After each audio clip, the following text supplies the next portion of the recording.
Shalom adik-adik, jumpa lagi sama Kak Michael ya hari ini. Terutama untuk mentornya Kak Michael usia 9-11 tahun.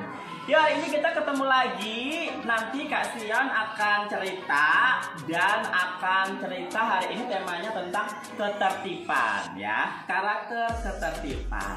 Apa sih tertib? Apa sih ketertiban? Siapa yang tahu? Ya, ketertiban adalah mengatur diri sendiri untuk menghasilkan hidup yang lebih efisien. Jadi semuanya diatur supaya hidup kita lebih efisien, lebih bermanfaat, lebih berguna. Nah, hari ini Kak Michael mau cerita tentang hewan, seekor hewan ya, namanya tupai. Siapa yang pernah lihat tupai? Ya, tupai adalah salah satu hewan yang dia hidupnya itu sangat tertib ya. Jadi ceritanya seperti ini.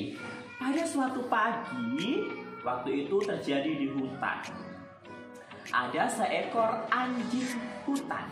Ya, seekor anjing hutan ini dia sedang mencari mangsa, berjalan-jalan dan mencari mangsa. Dia melihat ada sesuatu yang bergerak di semak-semak. Wah, di semak-semak bergerak ya. Wah, kira-kira apa ya? Ada yang bergerak-gerak di semak. Wah, si anjing hutan ini berpikir, wah, itu pasti mangsa. Wah, dia akan mendapat makanan hari ini. Kok diam lagi, semak-semaknya nggak bergerak? Tahu-tahu bergerak lagi. Goyok. Dia bergerak lagi.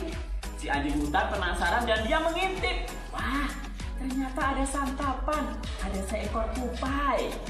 Wah, lalu si anjing hutan dia segera mendekat, pelan-pelan mendekat ke semak-semak yang bergerak tadi dan dia melihat dan dia siap menyerang si tupai.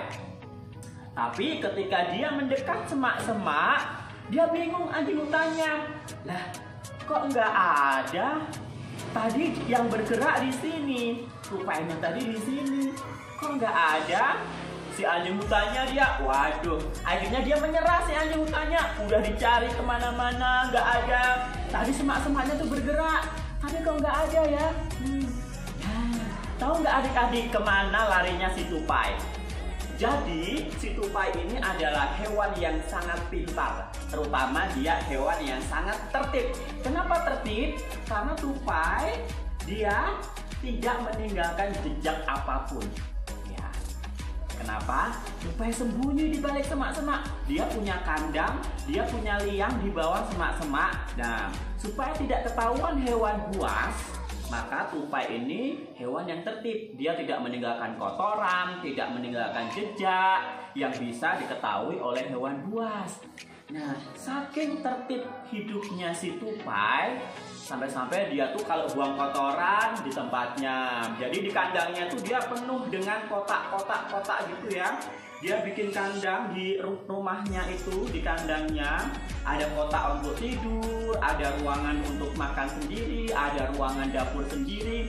Jadi hidupnya si tupai ini tertib sekali. Makanya jarang sekali ada hewan buas yang memangsa si tupai. Terus lebih tertib lagi, si tupai ini dia bisa memisahkan makanan. Hah? Oh iya?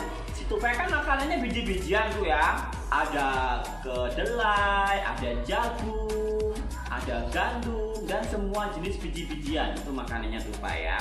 Jadi di dapurnya si tupai itu dia pisahkan antara biji jagung, biji kedelai, biji beras, biji gandum, semuanya dipisah-pisah. Supaya apa? Ketika tupai mau makan, dia bisa gampang mencari. Pengen jagung, tinggal ambil jagung. Pengen padi, tinggal ambil padi. Seperti itu. Nah, tupai itu adalah hewan yang sangat tertib. Nah, coba Kak Michael mau tanya sama adik-adik. Adik-adik kalau di rumah tertib enggak? Kalau bangun tidur, habis itu bersihin tempat tidur enggak? Kalau habis mandi, bersihin bajunya sendiri enggak? Kalau habis makan, bersihin piringnya sendiri enggak? Wah, kalau enggak, berarti adik-adik belum tertib. Adik-adik belum melakukan yang namanya hidup tertib. Yuk, mulai hari ini kita harus hidup tertib supaya hidup kita lebih efisien. Contohnya apa? Jadi kalau adik-adik tuh bangun tidur, tuh jangan langsung pergi, jangan langsung main. Bersihkan dulu tempat tidurnya, spraynya dibersihkan, bantalnya ditata lagi, selimutnya dilipat dengan bagus, supaya nanti malam kalau kita tidur lagi, wah sudah nyaman, sudah rapi, tidurnya enak. Apalagi yang kedua, kalau adik-adik tuh habis bermain, tuh adik-adik kan di rumah punya mainan tuh, ada boneka, ada pasar-pasaran, atau mainan apapun, ada Play-Doh, ada Lego, ada puzzle. Kalau habis main harus dikembalikan ke tempatnya, ya, supaya nanti ketika kita mau main lagi, kita gampang mencari mainan kita. Itu adalah salah satu contoh hidup tertib.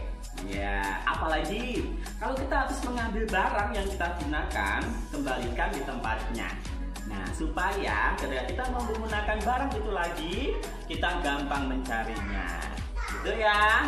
Terus sekarang dikasih tugas sama Kak Michael ya, buat adik-adik di rumah. Tugasnya adalah nanti bilang sama orang tua, adik-adik praktek hidup tertib. Misalnya sedang merapikan mainan, nanti difoto, dikirimkan ke Kak Michael ya.